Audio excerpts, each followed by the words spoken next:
Welcome. I'm Robert Wilson with Cowboy Wisdom podcast. And my guest is Dawn Bennett, and she's going to explain to you what she does to enlighten your life or you to experience a better life. My main thing, Robert, is that I help people find more love and connection within themselves and others. That's my sole mission here on the earth. Okay. Now, the question I have for you, and I was walking the other day, I got divorced in 94. Okay. What I discovered the other day, if people never bring up the word divorce or break up in their marriage or relationship, what would that do for them? You mean if they never brought it up as possibility? I mean, never even talked about it, because me and my wife did. And how does that set them up for the divorce? Well, it depends upon what's happening and how we're framing our mind. But wherever we're focusing is where we're focusing on, right? Wherever focus goes, energy flows, is the old saying. So if we start talking about the possibility of breaking up or start looking at how much better it's going to be on the other side of the fence, per se, we can create a whole new story about our lives, can't we? That's the thing. We create the stories that ruin our life. Yep. But you can make a panorama movie of now. How do you feel? We feel however we feel in the moment, however we choose. So when you're going through your stuff and you get people to that feeling of going forward and allow love to flow, how does that open people up to enjoy the love? When we're open to feel it. So we close down when we're afraid of being hurt, when we're afraid of being vulnerable, when we decide like, I'm better off without, I can do it all on my own. I'm an independent woman. I don't need any man, right? And then we close down our hearts, which then prevents us from flowing forward into love. And so right now, if I choose to make a decision to close down love, I'm closing down all my potential. And when I work with people in relationships, what they'll say is, well, I don't want to get hurt again. I don't want to date another narcissist. I don't want to date another blah, blah, fill in the blank of whatever it is. But we wanted to be in a relationship for a reason. So when we refocus on what is the reason we want to be in relationship, how does that serve us? How does that serve our reason for being here on this earth? Our desire to connect, our desire even as mammals to be in a herd. When we focus on that and really let that guide us, it changes how we're able to interact with others and ourselves. You said something in there, interact with ourselves. How does most of the interactions within ourselves create the outside world? Well, everything of the outside world is ourselves. You know, I got to honor you there because you're one of the few people that said that. Oh, thank you. And so, but when you're dealing in a relationship, how does the overthinking and how do people's relationships mirror their parents' relationships? Well, if you want to look at traditional wisdom, people say that we learn most of our beliefs or we learn most of our patterns from the age of 7 or before, 8 or before, 10 or before, depending upon what research you're looking at, right? And the way that we experience love as a child and the way we view love as a child is formed in those early years. So if the only time I get attention from my dad is when he yells at me for not doing my homework, in my relationship, the only time I'm going to feel love is when I'm getting yelled at by my husband for something. And so I may create conflict unconsciously in order to get that same resonance that I had when I was a child. If people just listen to what Dawn just said, you're going to liberate yourself from yourself. And that is the thing. People, for me, I was afraid to admit to it. But what else do you do with your coaching or counseling to help people rise out of that? Parental blockages. It's really, for me, what I try to guide people to is what is the deepest root, right? I'm not angry because you didn't take out the garbage. I'm angry because underneath that, I feel like I'm not being heard or seen or valued or loved, which then makes me doubt the connection that I have and how safe am I in this relationship. It's not about the garbage, right? So what I guide people to when we're looking at relationship challenges is how do these things serve us, right? Because we only do what works for us, whether it be arguing or hiding, or whether it be whatever it is, getting in the same relationship over and over again. We only do what works for us in some manner. So what is it that we are compensating for, hiding from, reacting to, that gets to be shifted so we can make more clear choice about love for ourselves? Yeah. I'm going to ask you this. Is love too simple and we want to complicate it? It's so funny. I've actually read so much about these things, and for me, this is an ever moving target, because some people say love is an action. Some people say love is an emotion. Some people say love is a natural energy that just flows throughout the universe, and it just is. And we get to step into it or not. So what do we want love to be? The thing about, to me, love is listen optimistically, vibrantly enjoy my day. I love it. That's fantastic. But the thing about love is simple. It's a flow or whatever. But how do we put ourselves in it? Because we want to manipulate this person over to here. It's that idea of unconditional love, right? Can we actually love unconditionally? Or are we always expecting people to love us back in order for us to love them, or for them to do an action in order for us to love them, right? And we say, well, I love you unconditionally. Oh, I mean, except for that part. That's wisdom on the flow. But the thing is all right, we complicate our lives by wanting people to do what we think and know.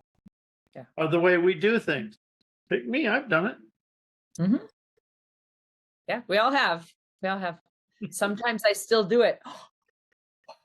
Whoever says they don't, Dawn's lying.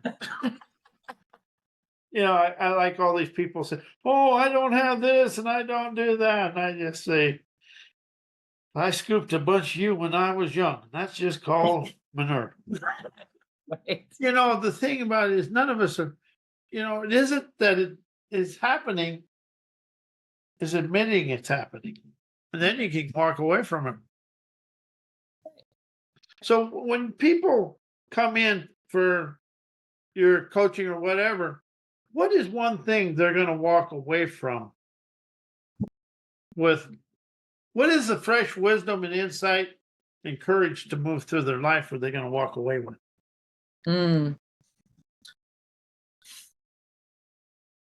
Everyone comes into me with different goals.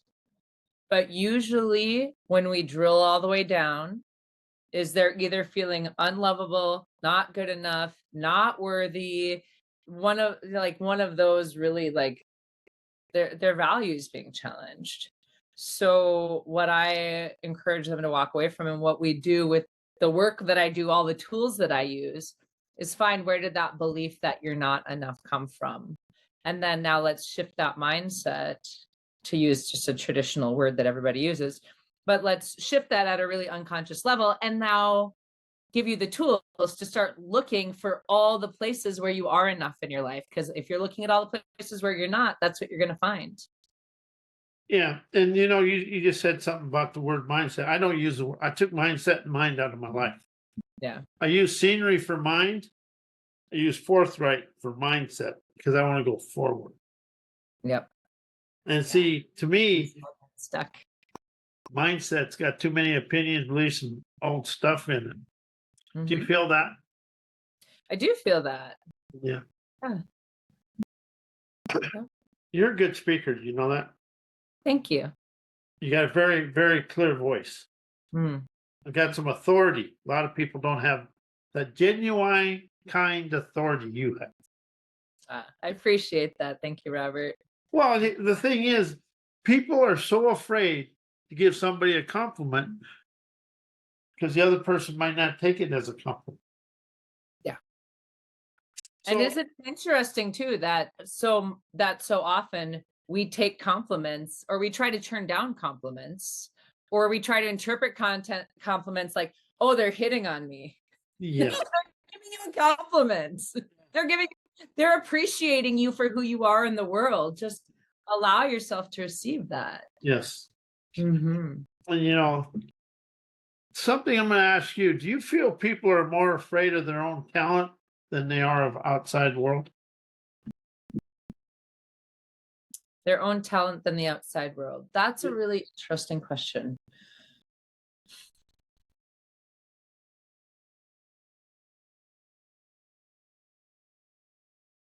I think we are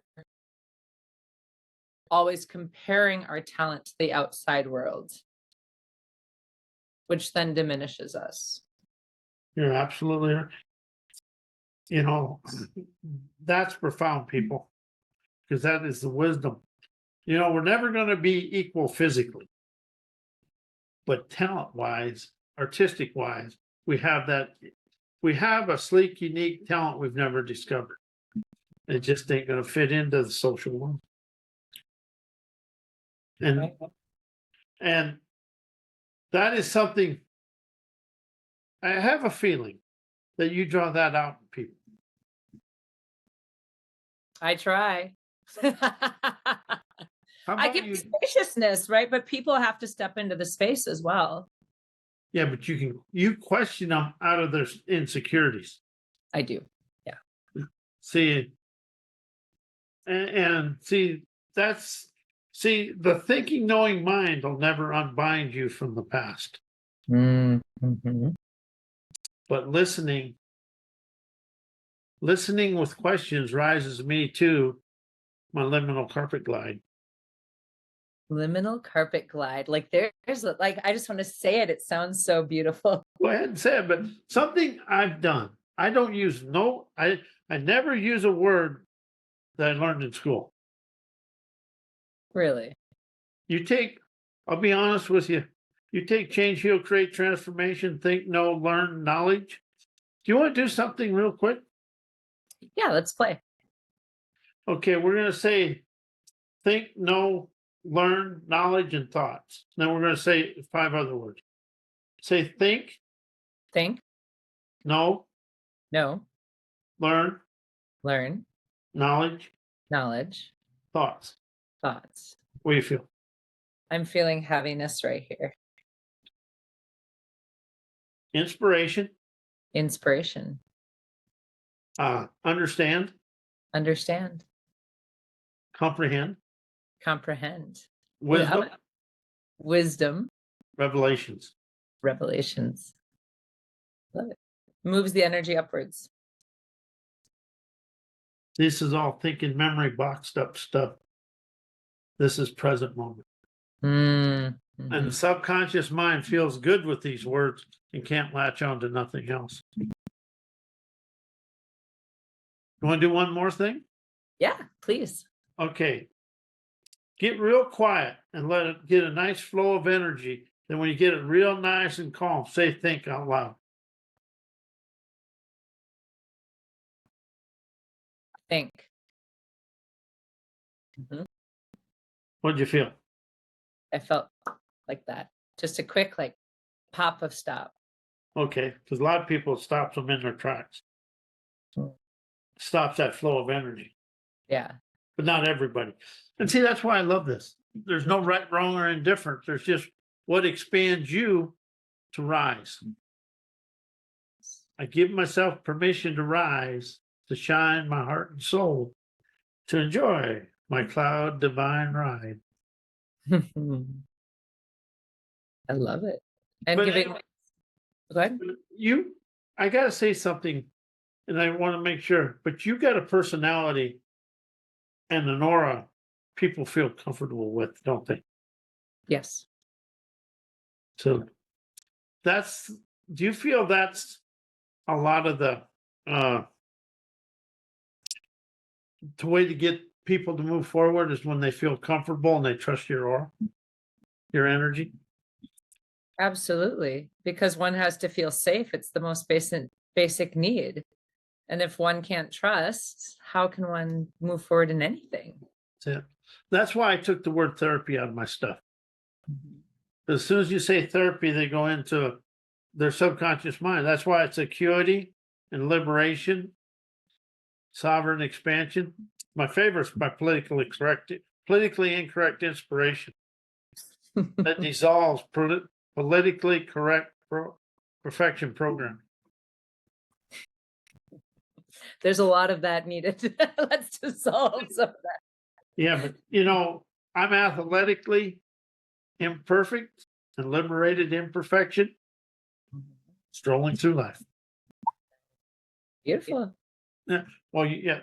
But anyway, strolling is how it gets to be. Oh, what's your website so people can find you?